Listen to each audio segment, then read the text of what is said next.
Welcome in, everyone. You are listening to the Authority Podcast here on the B Podcast Network. Thanks, as always, for being with us, talking about some really timely topics today, at least timely in my world, but I think timely in a lot of your worlds as well. And it's all around mathematics, right? So my guests today are Katie Novak. Katie is an internationally renowned education consultant, author, graduate instructor at the University of Pennsylvania, and a former assistant superintendent of schools in Massachusetts. And her co-author, Ashley Marlow, who is an elementary math coach, consultant, and the director of operations for All Learners Network. Katie and Ashley have a new book out called Universal Design for Learning in Mathematics Instruction K-5. Welcome. Thank you so much for having us. You're used to your longer bios, but I decided today, you know what? We'll let the No, I people love read it. that for themselves, and I love it. we're going to jump right into it, right? Would love to start out with Ashley, some of the context around this book and why this book is important, specifically tying into math. And you kind of write in the introduction to the book that math is one of the areas with the biggest hurdles to access and inclusion. Could you sort of fill in some of the details why that is or how that is? Yeah. So my background, I was a classroom teacher turned math specialist, math coach. And what I was experiencing in the field alongside my colleagues with this, my educational experience led me to this path of a much deeper understanding of mathematics from the content perspective, but also the pedagogical perspective. And what I was seeing in the field of among my colleagues was this huge challenge in knowing what to do when their students show up not understanding mathematics. Hmm.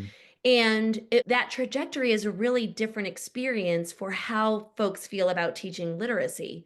So when we think about our students' experiences when they come into our classrooms, our teachers feel more confident, are more prepared to meet the variability of our students that show up in our classrooms when we're talking about a literacy perspective. But in mathematics, teachers not only didn't really learn math in a way that allowed them to see the wide variety of entry points into mathematics, but then a big challenge is that the pre-service training programs provide much less focus on mathematics. We see that actually happening. This is not just an elementary issue. We see this pre-K 12 because then when we get into the secondary grade range, they're so focused in the content that they teach, the courses that they teach, that they're not getting the experience of understanding the mathematics that built up to that. What were the prerequisite mathematics? So when we talk about this being a huge barrier, we're really talking about teachers don't have access to the tools that they need to be able to do this well. From a training perspective and from a resources perspective, this one size fits all approach, looking at our core programs, a program cannot be written for the human beings that show up in your classroom. So when that is the only tool that you have in your toolbox, it really makes it difficult for teachers to meet the needs of the students who are in front of them.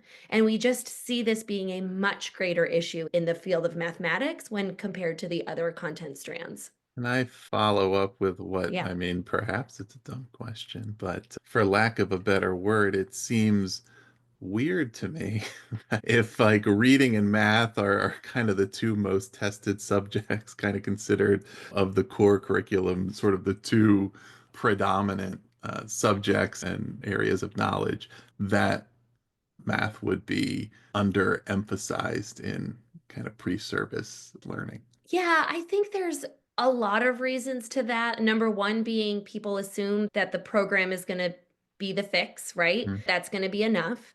There was also a large body of evidence supporting the fact that reading, a student's ability to read, would be the greatest predictor of high school matriculation, college, and career readiness. We just weren't talking about mathematics in the field in the same way. We were very focused on the benefits of literacy. And then, as we talked about in the book, the Algebra project in the early 90s really illuminated the fact that mathematics is actually the greatest gatekeeper Mm. to college and career readiness, high school matriculation. When we look at Algebra 1, in most states, it's a required course for graduation. But Yeah. what happens when you get to Algebra 1 and you are not prepared to access the material in Algebra 1, meaning you have several years built up of misunderstandings? that's when we often start seeing students either dropping out of school altogether or really struggling to graduate from high school. And as we talked about in the book, this is a huge equity issue because the students who we are talking about who are predominantly missing out on the opportunities that Algebra 1 affords are Mhm. our students who hold more marginalized identities. They are the students that we are constantly talking about, students with IEPs, our Black and Brown students, multilingual learners. So when we talk, when we're wrapping our heads around the fact that not only is this an it should be equal in the conversation of literacy, but actually we now know it has an even bigger impact, right? And so then when we think about this, the jobs that don't exist yet today, they are going to be in the STEM field. The Mhm. jobs that we want our students to enter into to be problem solvers, to notice the problems in the world and think about how to solve them, they will likely be in the STEM field. And so for me, this book was really important because I believe that teachers, when they have the tools that they need to do better, they will. And I needed to be part of a project that was illuminating not just the challenges for teachers, but how this is really creating unhelpful barriers for our students that have major impacts on their lives and for the generation to come.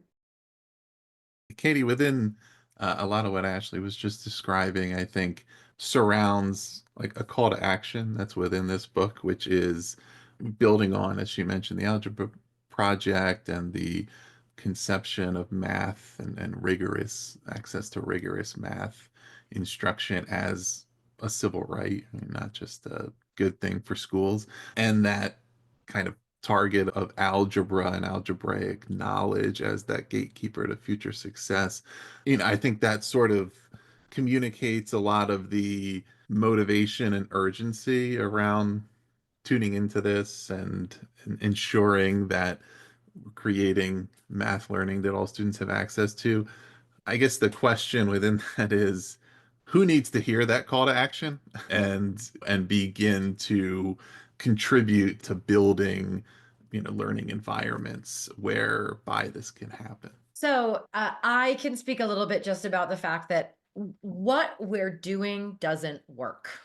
And I don't know why we continue to use the same practices that we've been using historically when it's not making a desired impact. So the 2024 Nations Report Card was recently released. And in it, when you're looking at eighth grade proficiency, only 24% of eighth graders are proficient in eighth grade mathematics. 24, but not even a quarter. And so the reason that we're so focused on elementary mathematics is like, what is the foundation to be able to access, right? That kind of algebra hurdle that happens basically in eighth or ninth grade. But really interestingly, that was an increase from the previous. So, like, we cannot celebrate that 3/4 of American students do not have basic proficiency in mathematics. And a lot of the times we're talking about literacy, but the literacy scores are only 30% proficient. So even though there is a little bit of an increase in proficiency, what we know is that there's so much focus on the science of reading that like there has been an international reckoning that the way that we have been teaching students to read is not effective. And that is absolutely starting to scale. That we're seeing literacy instruction change. And I would fully expect with that investment for the literacy scores to continue to increase. Ultimately, until we're at 100%, we have work to do, obviously. But when we're thinking about coming from a 24% without a science of mathematics boon coming internationally, you're really relying sometimes on individuals within a system who are championing doing things differently, but that requires that they even know it's possible and what it looks like. And of course, when we talk about increasing the outcomes of students, we're generally looking at four key levers. The first is really effective instructional practices. Hmm. What does excellent teaching look like, and how can that be measured in the impact on the students that we serve? As much as teachers are working so hard, they're doing the best they can with what they have. Most people are doing exactly what they were taught to do. And we're just not seeing that impact on students. So what are the effective instructional practices of today? And the other is high quality instructional materials, but that doesn't have to equate to scripted program and teacher holding book reading from script, right? And so how do we find this really beautiful balance between really effective instructional practices like universal design for learning, like differentiated instruction, like blended learning models, and leverage really high quality instructional materials so that we can better meet the needs of kids who we're serving? And so when you're talking about the 4 levers of what really increases student achievement, it's evidence-based effective teaching practices, it's high quality instructional materials, it's data-based decision making, which is Mhm. how do we know what is effective so we can keep doing it? And then how do we solve the problems of student disengagement and students who are not making progress? And then ultimately, the last is this tiered supports, recognizing that some students may need additional support, but I cannot stress enough that it's supplement, not supplant. If I had a bumper No. sticker, that's what it would say. Because I think a lot of the times we look at these scores and we say, oh my goodness, 75% of students are not proficient at mathematics. We need more interventionists. We need more special programs. We need more small group instruction. But we really have to focus on what is first best instruction and what is the evidence-based effective practices that we have to use. What are the really truly high quality instructional materials that we have to use? And then how are we going to consistently use data to increase the outcomes of students before we're thinking about how we're going to intervene our way out? And Ashley, you talk a lot about in the book just how, you've worked with schools that have lots of different programs, and the program is not the greatest indicator of success, but the It never is. pedagogy that Yeah. is used with the They're program. all using the same ones and they're all having different impact, right? Because we know that the program is not the thing that's going to be the change maker. And the only piece that I would add to everything that Katie just said is you cannot design high quality first instruction and a tiered, layered intervention support without understanding the math that you're teaching, without understanding the human beings that are in front of you. So all of those pieces that Katie is describing as the change makers that we know work in education, they work for students. The problem is teachers are not being provided the tools that they need yet to understand the math at the grade band that they teach and the mathematics that came before that. And then how do I determine what is the most impactful mathematics to intervene intervene on? What are those skills that they need to access more of that really beautifully universally designed first instruction? We've got to put all of those pieces together. And that's part of why Katie and I organized the book the way that we did. Is a nice blend between here's some pedagogical decisions that you can make. Here are some things that you can do to design your learning environment to provide more ramps for your students to access grade level learning. And then here's the math that you need to understand. And it might feel different to experience that mathematics in a way that is not how you were taught, which was one size fits all. Let's just follow along with the teacher and hope that we remember what to do next year. Supplement, not supplant is a good concept. I don't think it would be a great bumper sticker because I think people would be reading it trying to figure out what does this mean, and then they would end up bumping into your car while they're like You know what? You're right. You're right. I would The advise bumper against it. sticker is pet more puppies. Okay. And the tagline for my PD is supplement, not supplant. Yeah. Bumper stickers need to require minimal thought. You know what? Touche. To a lot of what you just said, like I think maybe a great place to go with that is the discussion around professional learning. Katie, you referenced the NAEP results, right? The nation's report card.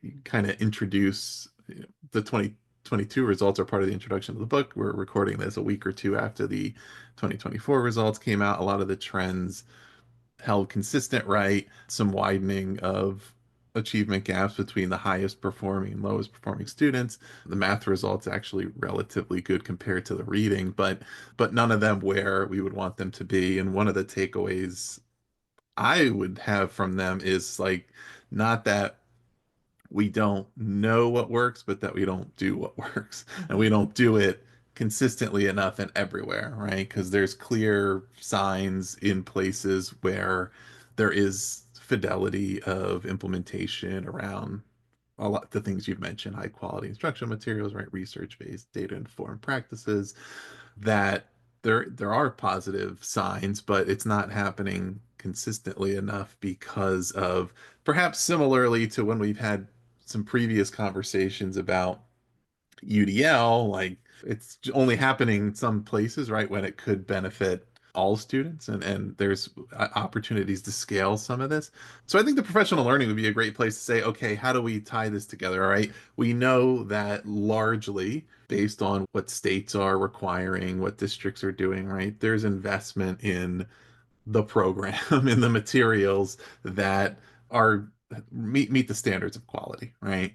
That it's, but on their own, it's how they're taught, how consistently they're taught, what is, how does the teacher understand what it's supposed to look like? Do they have access to the data to be able to make informed decisions about what students need and what's going to move them forward?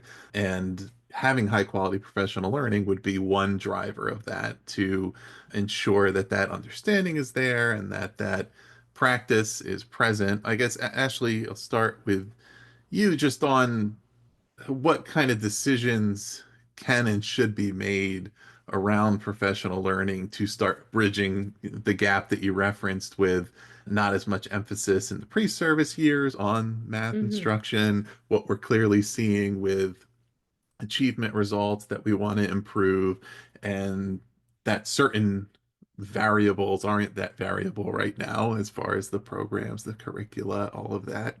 That there's a solid understanding of what those need to be, but teaching and learning happens in the classroom, and the people in the classrooms are teachers and students. And so, Yeah. how do we make sure that those people are set up for success? Yeah. So when I'm working in schools and I'm talking with system leaders, we know that we can't come in and just try everything, right? Teachers are overwhelmed right now.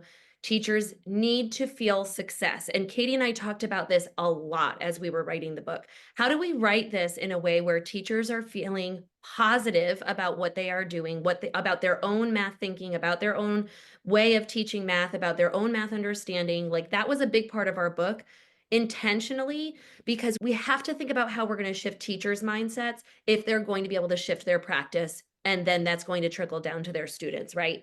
So the first thing I think about is, what is teachers' content knowledge? I know I'm harping on that a lot tonight, but how are we providing instruction on the actual mathematics?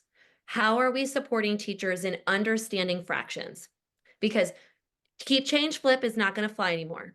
Keep change flip does not carry on and help students to understand how fractions work when they are applying it in a proportional situation or when they're solving it in an algebraic expression. You can no longer keep change flip, right? When Mhm. we're talking about subtraction, just cross off and carry the one. That does not carry out over. Building and breaking apart numbers, we need to be able to do that starting from pre-K, within 5, all the way through until they get to algebra. They've got to be able to build and break apart numbers, compose and decompose. So, what are some of those key mathematical ideas that are enduring over time that have a major impact on students' mathematical understanding? Make sure teachers understand that first, right? So there's the content knowledge, professional development. That could be the right starting point. I recommend that when folks are adopting a new program, teachers are getting used to just how their program is set up. That's a whole year-long project in itself. How do I understand where my materials are? How do I determine where to find the high-quality materials? And then my precious professional development time is skilling up teacher content knowledge. The other piece is professional development around pedagogy. Mm. How do I get kids talking to each other? How do I sort and sequence kids' work? How do I support the integration of concrete representational and abstract models? Do I understand how those models are embedded throughout my main lessons? And how do I strengthen those for students through my targeted interventions? Those would be the three kind of key areas I would think about when schools are thinking about professional development. Am I going to invest in content knowledge? Am I going to invest in pedagogy? And then that final piece is, how do these pieces fit together with my high quality resources? I believe that you can start in any one of those lanes. There's not one right starting point in my experience, but I know starting with all three at the same time doesn't work. And I know that spending an entire year and a lot of money just flipping through the book is also not going to do it either. So, how do we balance skilling teachers up in the areas that they need, particularly around math content knowledge and Mhm. instructional, like what actually works in teaching mathematics? And then we support that with those high quality resources that you are investing a lot of money in. Yeah. So, Katie, I guess I don't know. Maybe you can disagree with this. I don't even know if this is right, but we can have rigorous math instruction, but if it's one size fits all, right, then it's not accessible, and then we have a problem, right? Maybe you'll say it can't actually be rigorous if it's not accessible. I don't know, but let's say the teacher has the content knowledge, knows how to deliver instruction based on the high quality materials, right? According to practices where we wouldn't say, well, this isn't really math or this is low quality math. But there's that hurdle to overcome of why is this not still more accessible to more learners? What are the struggles around that? Why is it not happening? How do we make it happen? So can you layer that in for us a bit about like why that continues to be a struggle and Yeah. then bringing in some of the solution to that? Sure. So what I will say is as curriculum organizations, companies create new content, it is becoming more and more flexible and accessible. Just by nature of digital technology, by nature of the math practices for Common Core, which require students know multiple ways to solve a problem. They're critiquing the problem solving of other people. And so what I will say is that if you're getting high quality instructional resources, they are often well designed for many students. But the evidence base is not targeting particular groups of students. It's really looking at students at large. And so you might say, when we use these materials, with 1,200 students in a number of different districts off the Midwest, we saw that it had a really positive impact on student growth in math. That doesn't mean that it had a positive impact on every single learner. And so there's not a lot of isolation of, what's the evidence base for students who have significant intellectual support needs? Or what is the evidence base for students who are emerging multilingual? Right? We don't have that information because they're not studying that in isolation all of the time. But I do think that it provides a really good foundation if we know how to use it. And so one of the things I always say is I work with a lot of teachers who really do feel like they're supposed to just read it exactly as it's designed. And what I always say is, like, if the program was that good that you could just read it, then you don't need teachers, right? If the program was that good, then all you need to do is get anyone to come into that room and read the script, right? And so clearly that's not what it is, right? It's about like in that lesson, understanding where the pedagogy is integrated, but it's also using data to say, I am using this methodology with integrity, and it is not increasing the outcomes of these particular students. And so, what are some potential barriers that are inherent in this program? Because the evidence base isn't a guarantee. So, I want to tell you a story because I love stories and analogies, and I promise this will make sense. So, one of my very best girlfriends, one of my college roommates, she was selling a very high end lotion. The company shall not be named. And she was like, you have to get this lotion because in clinical trials or in clinical research, literally, Katie, 90% of people saw like brighter skin and like less dark spots. And I was like, okay, number one, what are you saying? Like, I didn't even ask about this lotion. You're telling me I need this lotion, right? But she's like, honestly, it's amazing, right? And so I go, okay, good, that's awesome, right? Like, I'm an Asian lady. And so as I age, I like to get a little brightness. So she gives me this. It is evidence-based, right? Like this lotion does work for most women. And she's like, you use it for 8 weeks and then I'll check in. And so I literally used it for 8 weeks. I promise you, I used it every single day. And then in 8 weeks, she goes, well, did it work? And I was like, it didn't work. And she's like, well, did you use it correctly? And I'm like, well, that's a ridiculous question because how hard is it to put like serum on your face? And she's like, Katie, Did you use it correctly? And I was like, what do you even mean? What does it mean to use it correctly? And turns out, like on the box and on the bottle, it says very clearly, like after using a cleanser in the morning and a toner and your own serum and this serum and lotion. And I was like, oh my gosh, I didn't do all that. I didn't know to do all that. And I actually didn't have the resources to do all that because I don't have toner and I don't wash my face in the morning. I wash my face at night, right? And so all of these things where it's like I had something that was evidence-based, but I didn't truly understand what was required of me. And what I find that a lot of the times teachers will be given what has the potential to be a really great instructional program, but they don't have the instruction up front, just like Ashley was saying, to really internalize what is that actually going to mean for my instruction? What are all the resources that I need? How do I set myself up every single morning? And so what I loved is I was like, I don't want any more. And she goes, you can't say it doesn't work because you never actually used it the way you're supposed to use it. And so I was working with a group of teachers recently, and I loved them. And they were like so open-minded.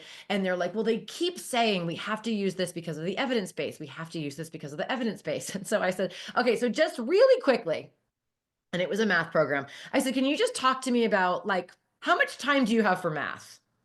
On my honor. They're like 50 minutes. I'm like, wait a second, isn't that a 75-minute program? And they're like, yes. But well, then you cannot use it with integrity. Like, I honestly don't even know what to say to you right now. Your administrators are telling you that you have to use a 75-minute program with integrity in a 50-minute block. I feel, am I absolutely losing my mind? But like, that's the whole thing is we're setting teachers up for failure as if the PO for the program is magically going to turn 25% of proficiency into just to 100%. And so, Ashley, you can talk a lot more because I work with teachers in many different subject areas, but ultimately it comes down to you don't just buy the program and magically get results, just like me having the lotion on my counter didn't do anything differently. And so how do we really say, this is what it's going to mean to use this with integrity? And then to really say, do you have everything that you need to be able to do it? Not only in terms of time to actually use the instructional program, but like I have teachers who have brilliant instructional materials that are digital and they're not allowed to have kids on devices. The kids are required to use a workbook in an evidence-based program with an adaptive digital component. And it's like, why? Well, the kids are too distracted on devices, so the administrators just want them in workbooks. And like, that's this type of thing we're hearing from teachers. And so it's like, we want to lift up the fact that teachers need to have really great support, not only in the materials, but are you adopting materials that are able to be used with integrity, and do people have the material to use them with integrity? And then ultimately, what is instruction going to look like? That's just first best. And then when the data indicates that even when those things are in place, if student outcomes are not increasing, what is the professional expertise needed to recognize what are the lagging skills so that I can differentiate instruction? How do I address some of these misconceptions? And that requires, as Ashley said, a true understanding of what came before, because it doesn't matter how good your fourth grade curriculum program is if kids are coming up with second grade skills that you have to think about supplementing. So Ashley, would you agree, push back on me? Like, what are you thinking about my analogy of the lotion? I am loving it and I want to expand on it because I want to illuminate your friend in this conversation, because your friend was your trusted colleague, somebody who you could talk to about skincare, right? Yeah. Maybe has some understanding of your particular skin, maybe could look at your skin closely and help you identify what you need, and then could guide you in how to use that tool to best meet the needs of your skin. So I would be remiss if we didn't bring up the collaboration piece, because that is the other piece that is so critical, that is lacking in professional development. The amount of teachers that I talk to that have zero conversations with their school-based interventionists, zero targeted conversations with their school-based special educators. That is a huge problem. You cannot universally design for every human in your classroom if you cannot collaborate with the other experts in your building who may be able to guide you in what that student might need in connection with your own expertise. That is the piece of the puzzle that I am so concerned about as I work in schools across the country that continues to come up is it is impossible to design high quality instruction if you are isolated in a room alone. We have to continue to bring up the challenge of scheduling time with our other content expertise, our special educators, our interventionists, so that we can actually design. In your case, that was your skincare routine. But if we were going to actually design an instructional model that can meet all of the humans that are in our classrooms, we can't do that in isolation. Yeah. What's imagining the bumper sticker in that? I Yeah. can't. And what I would add too is like, here's the thing, and this is where some teachers are at, and I say this with love, is I could have reached out at any time. I mean, this is my best friend. We text every day. I'm like, I already know how to do this. I'm good. And so, like, what's really interesting is that, like, I was already taught how to put lotion on my face, like, back up, sister, as opposed to, and, again, I think that some people are like, I'm good. I was taught how to do this, but it's like, Mhm. but this is a different regimen. And Yeah. so, like, how do we really take the time to unpack what that means? And so I think a lot of people will have questions and they'll say, okay, so how is it different then?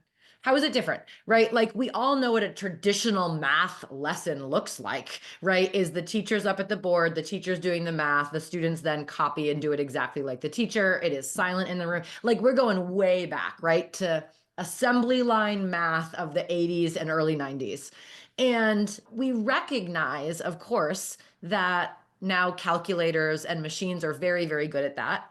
And so we've had to evolve in a lot of ways, and technology has evolved in a lot of ways. But Ashley, you're so great at talking about how does, let's say, let's just pick fifth grade. It's kind of right in the Mhm. middle. It's kind of moving out of elementary into kind of getting into some of those more algebraic concepts.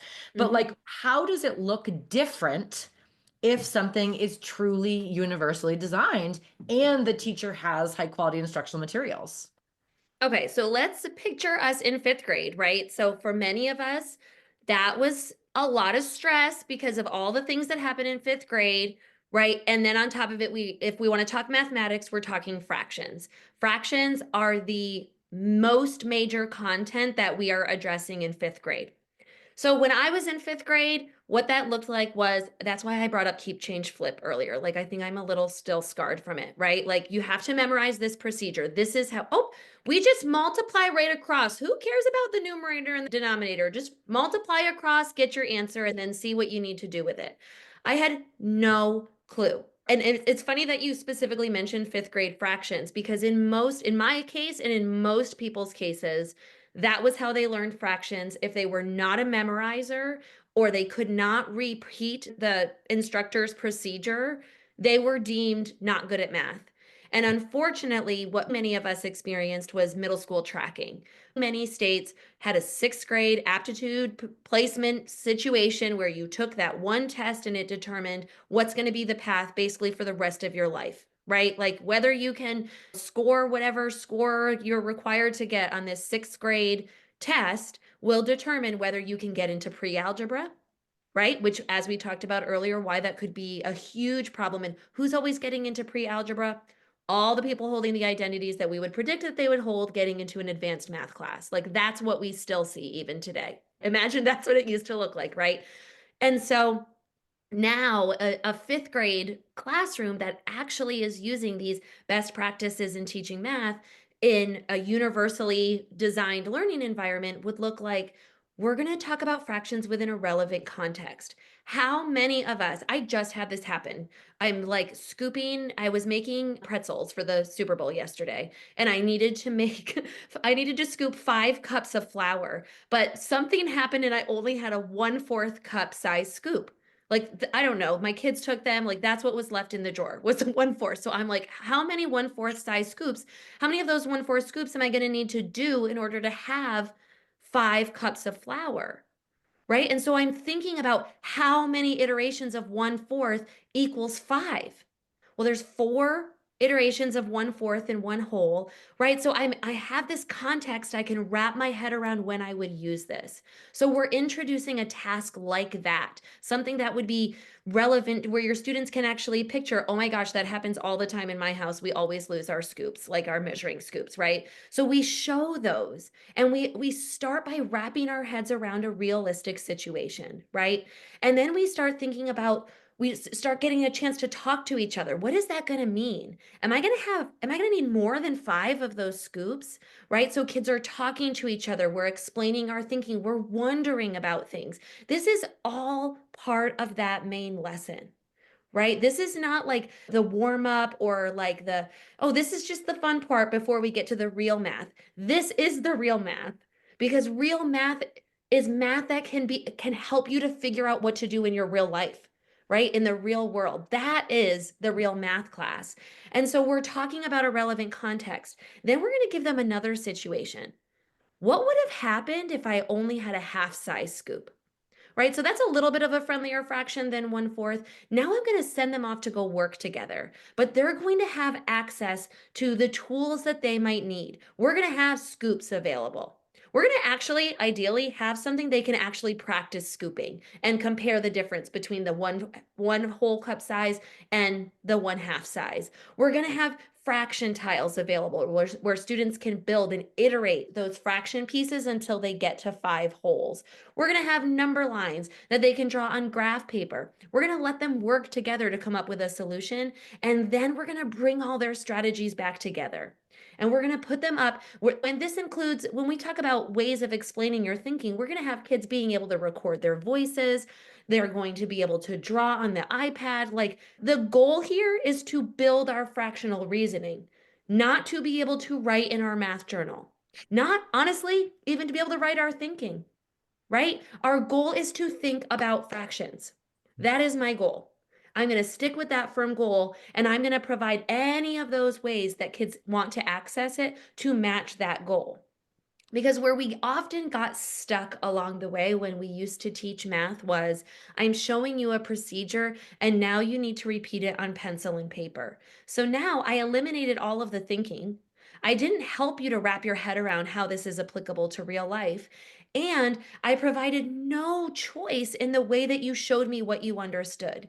In fact, I made the goal about writing your math thinking and repeating a procedure rather than having the goal of actually understanding the mathematics.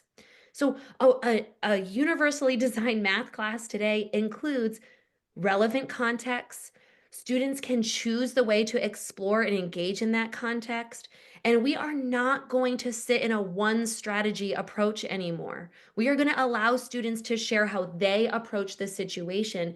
And then we are the facilitator, the guide of the conversation. The sense making bridges happen through the conversation that we are facilitating by saying, oh, Katie got out the scoops and started scooping scoops of flour and counted how many until they matched the 1 whole, right? And then Ross built out half-size pieces with fraction strips. What's the same about their model?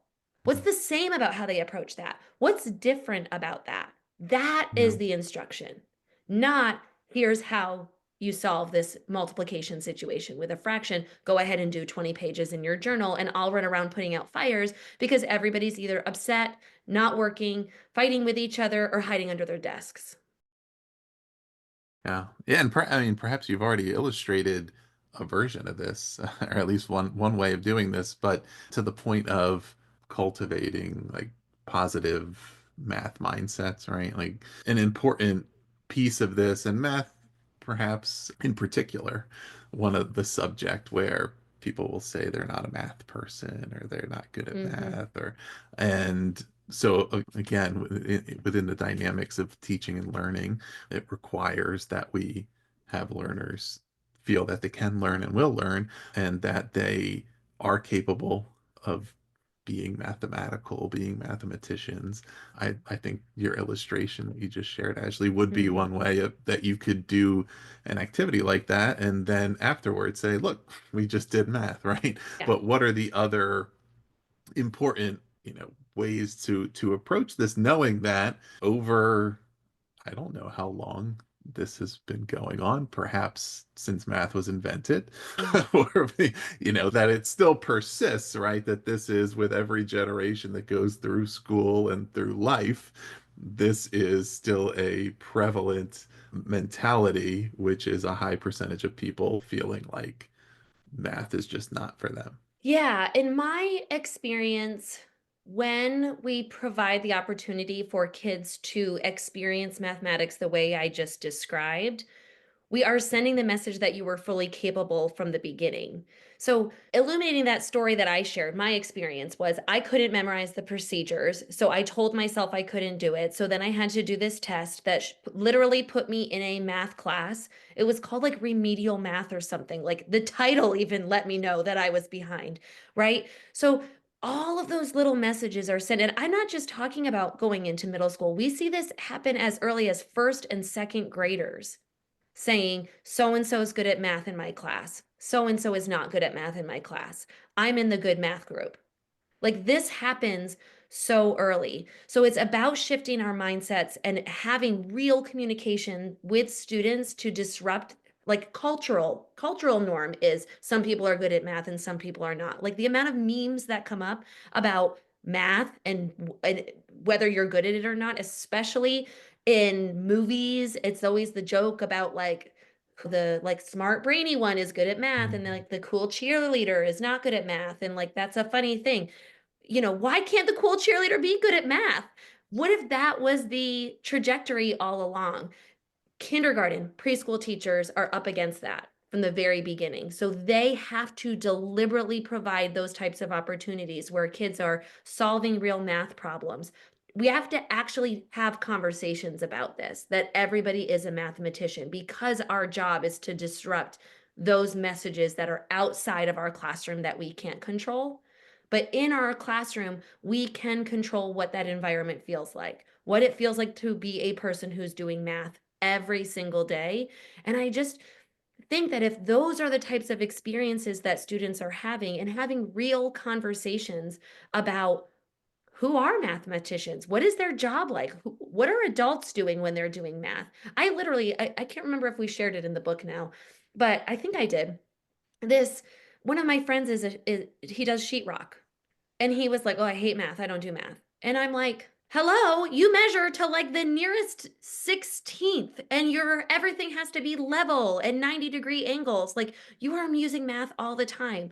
Where along the way did we decide that that type of math, which is real world math, right, is not actually math? That math is really just what you do in a journal page. We've got to disrupt that. We've got to provide positive opportunities for students to actually do math. And we've got to provide opportunities for teachers to feel the same way. So, going back to Mhm. your PD question, teachers have to have positive experiences in math too, if they are going to be able to create that environment in their classroom. Because just last week, I was working with a teacher who said, I want to tell you this, but I'm not really a math person. And like, we're in a math PD session. And I'm like, no, you absolutely are. Like, I am going to stick a sticker on your forehead. Like, you are a math person. Because she hadn't yet had an experience where she felt like she was good enough in math, you can imagine the hurdle it would be for her to then create an environment where her students could feel differently. Yeah. So, I think that's like my life's work is starting to dismantle that for teachers and other adults and parents who are trying to do their best and help their kids, because I just know that the world that I want my children to grow up in will need the diverse voices solving the problems that exist through mathematics that are going to solve the climate crisis, find a cure for cancer that will fall under people having creative brains understanding mathematics. And so that's the long-winded response to a question about mindset and why we talked about it so much and why I think it's got to be part of our practice, because I think it's the only way we're going to really change the culture. Yeah, well, from a strengths-based view, the silver lining is if you are in remedial math and you know that that means you're not good at math, at least it means you're pretty good at English, right? Right. So that's not bad. Katie, going back to skincare, It's a great segue. Hold on. It took me like 10 seconds to get the joke. It was the definition of remedial. I was Yes. like, put it together, Katie. And Katie just did the math and I got it. Listen, Ross, I was in the Newberry and Caldecott Honors Book Club, so I had Oh. no issues with my Oh, confidence my. in reading. Okay. Oh, Well, my. keep it in mind for other kids. Back to skincare. But truly, like jumping off of that, there also is the piece of building the confidence of capable math teachers, and not just like capable math teachers, but to the point of, you know, in the maybe not to over leverage your anecdote, but if this was either like the fifth different skincare routine your friend had recommended to you, Yep. and every one of the ones before like didn't really work, or she was the fifth different person to tell you to do this, and you're like, okay, like, all right, I'll give it a shot, but I'm not listening too closely, right? And it would be incumbent on that person to say, look, I understand that I'm not the first person to come to you with this, or that in the past you've been given these unreasonable routines and regimens that you couldn't possibly succeed with. But this one really can be done, and this is the evidence for it, and here's how we're going to create the conditions for that to happen, right? That's realistically what's happening a lot of the time, right? Is okay, we have now landed on a good curriculum or instructional tool or whatever the case may be, and we feel really confident it's going to work. We've invested, the money in it, but we need to create the conditions for teachers to succeed with that. And part of that is understanding that there probably have been a lot of other things that have been brought to them before, and it wasn't really that realistic, or it didn't succeed for whatever reason, and we need to be able to address all of that in the process of making the case for why we need to really get on board with the new thing. I love the extended metaphor and I'm totally on board. And I would also add to this is that I would be much more likely to do it if I had friends who tried it before me and were successful. Hmm. So it's not just the evidence says this, but look, I tried it. This is what I did. Here were my results, type of thing. And what I am so passionate about is like a really good pilot before you go in and investing things. And I could talk about pilots forever. Let me talk about some of the things that we don't want to do with pilots. Hey, there's 3 programs. Choose one of them and pilot it. Okay. You're only going to choose one. And that means 2/3 of the people who truly invested their time into a program are now not going to have opportunities to persist with that. And so what we know is it's really more about like, before you even start looking at programs, really coming down to what is it that we want for a program? What do we believe about kids? Who are the kids that we're serving? And ultimately, what are our non-negotiables? It has to be something that is going to be really flexible. It has to be something that has both digital and hard copy. It has to come with the manipulatives.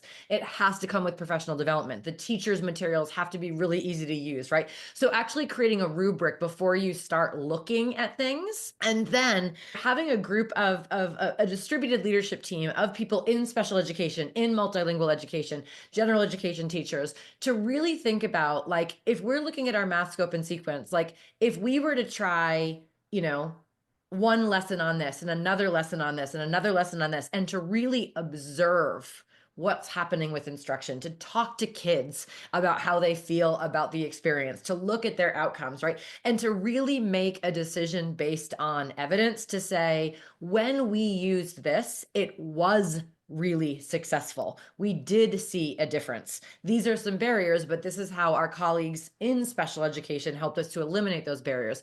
And I think a lot of the times it's just, hey, the state says we have to pick one of these 5. Who wants to try out one of them? We'll take a vote, bada bing, bada boom, without really saying, like, we need a program where the people who design the program can tell us how to make this work in a 50-minute period, because it's all we have. And so I think the intentionality of the group of people thinking about, like, what are we going to use for materials, and is there some demonstration of impact that the methodology will be effective. And it's on a small scale because obviously like that's what a pilot is. But, I recently was working with a district that because there was so much conflict about which of the two programs that they piloted, because everybody piloted A or B. No one used both.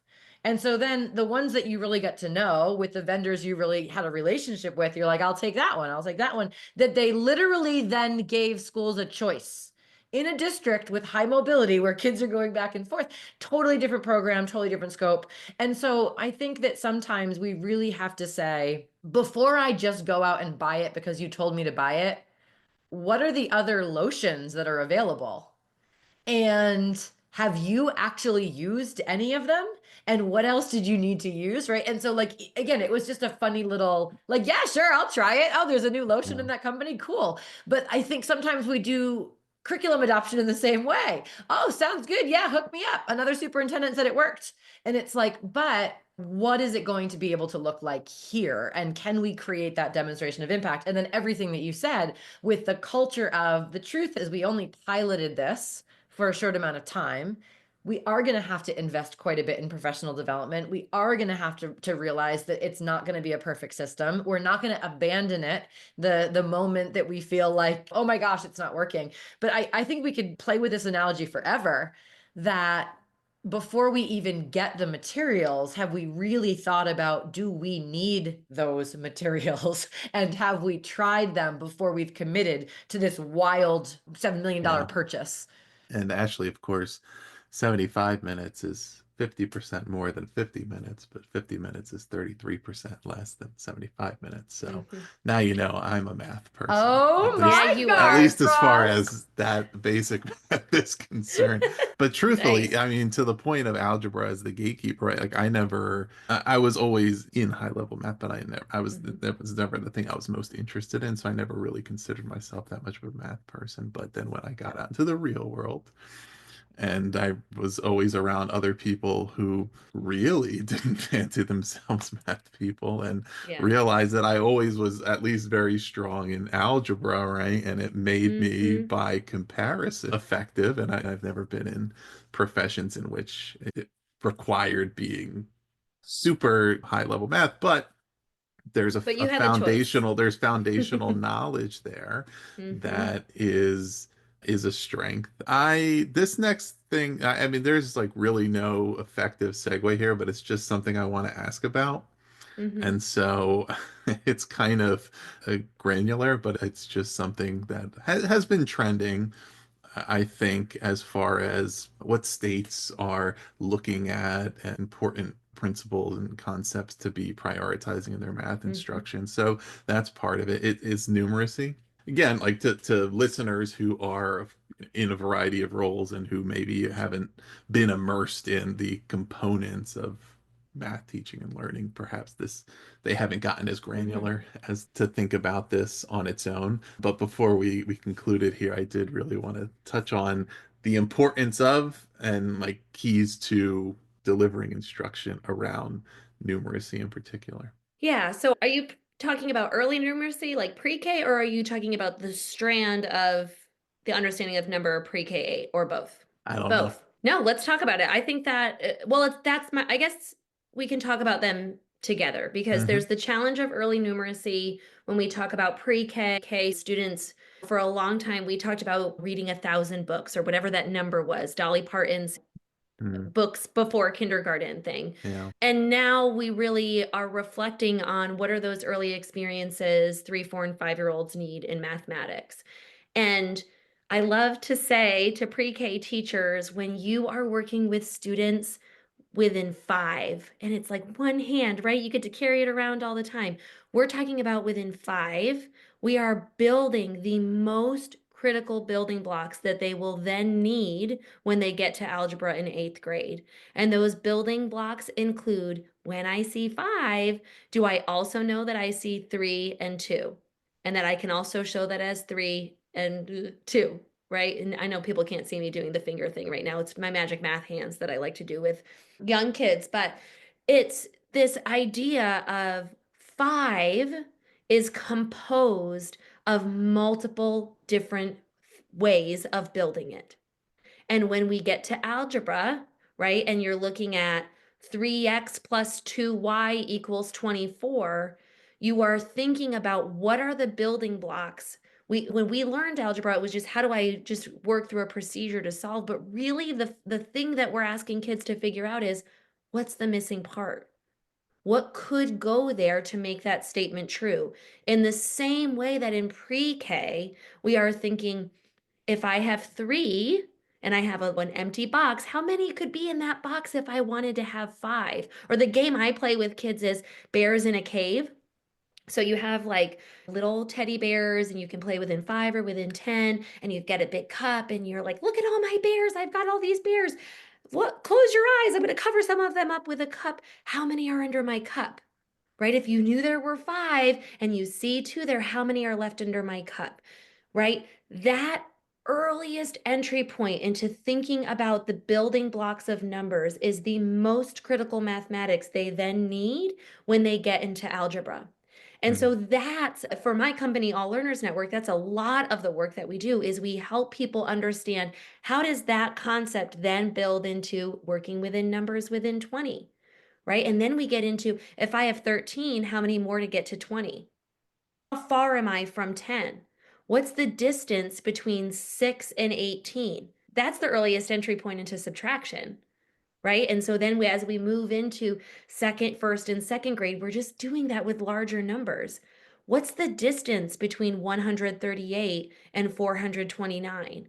Well, I'm going to go back to my kindergarten make 10 strategy. I can look for Yeah. my tens and I can build to my hundreds and so on.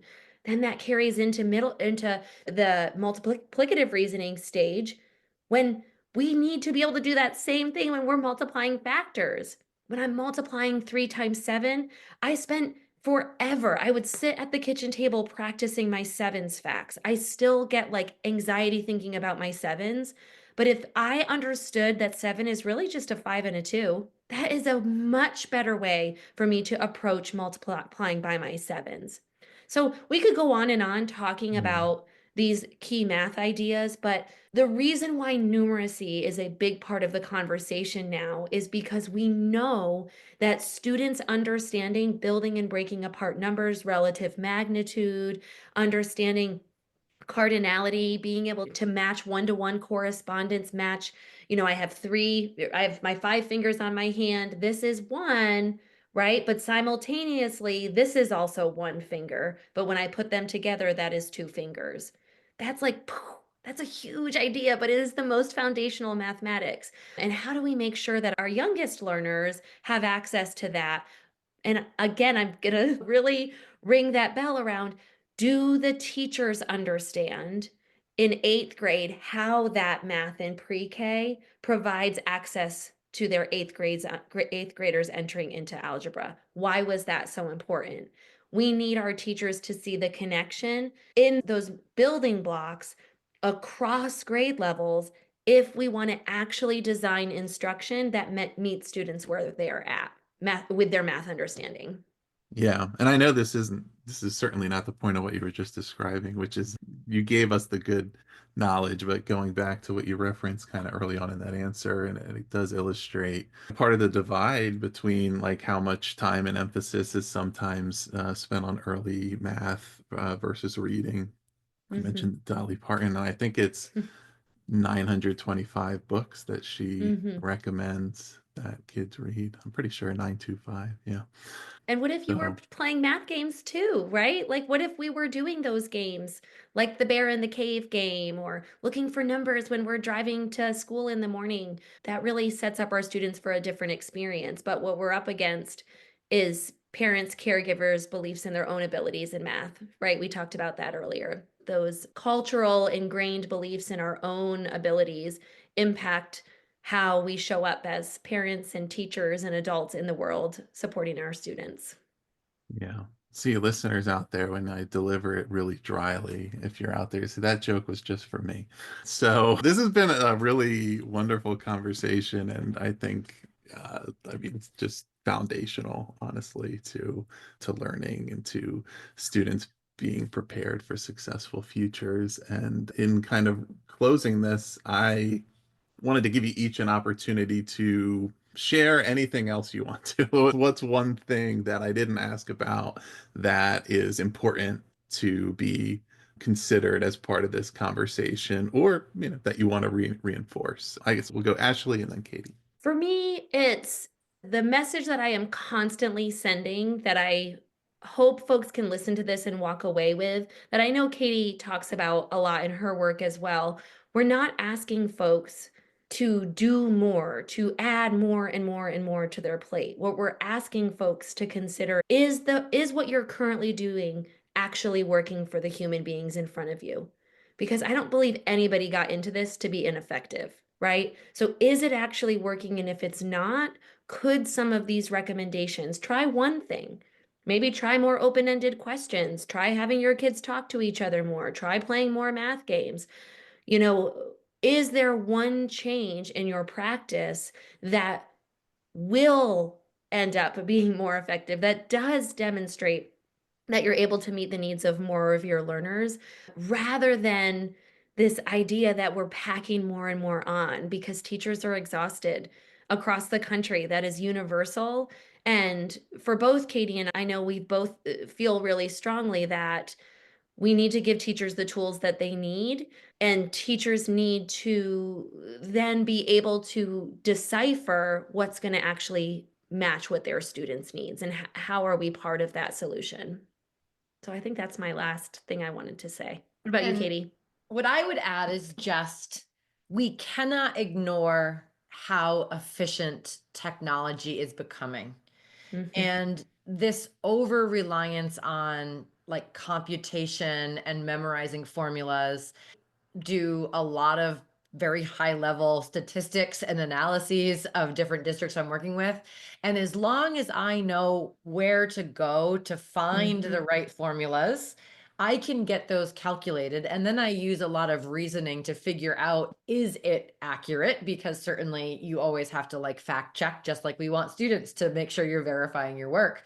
But like I have to think about, like, is that result reasonable? How do I know? Collaborating with other people. And it's not to say that we don't, like, obviously I need to know what formula to search for. I need to know what I want to Mhm. do before to find it. But I think that so much of the value of memorization is becoming really antiquated. And I Mhm. think that it's like, well, we want them to memorize their math facts. And certainly math fluency and numeracy is important. But like if a kid is confident that they can solve problems and resourceful and understands that there is a way to scaffold some of those skills, then we can do really, really high level mathematics because we have those tools available. And so it's like, how do we, at an age that is appropriate, start to teach students how to ethically and responsibly use some of these tools that are allowing them to be more efficient? And calculators in no way, shape, or form minimized the cognitive load of really high level mathematics. And I think that's going to continue to be true.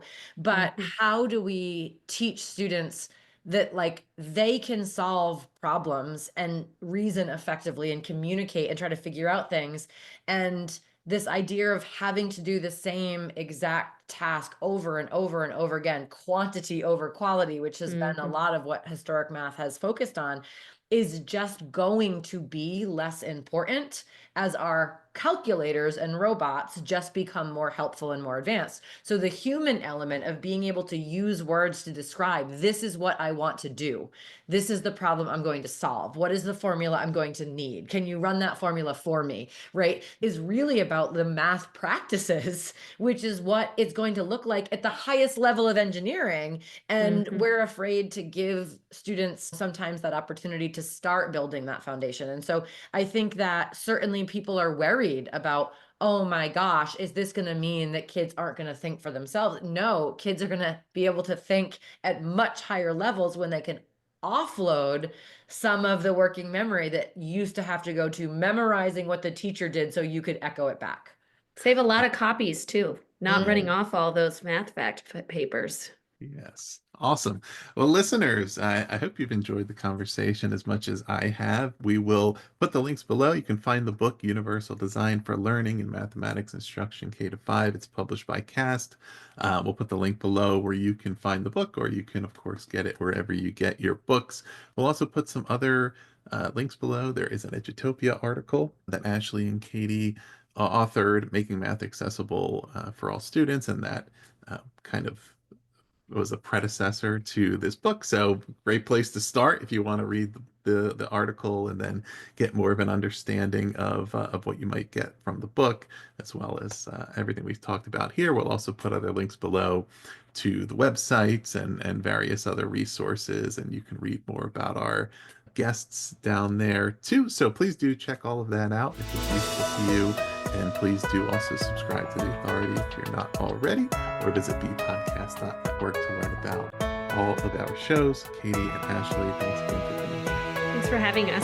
Thanks so much. I'll be sending my bumper sticker your way. I look forward to it. And maybe some cream. Great cream for you, Ross. This episode was edited by Gage Sanderson.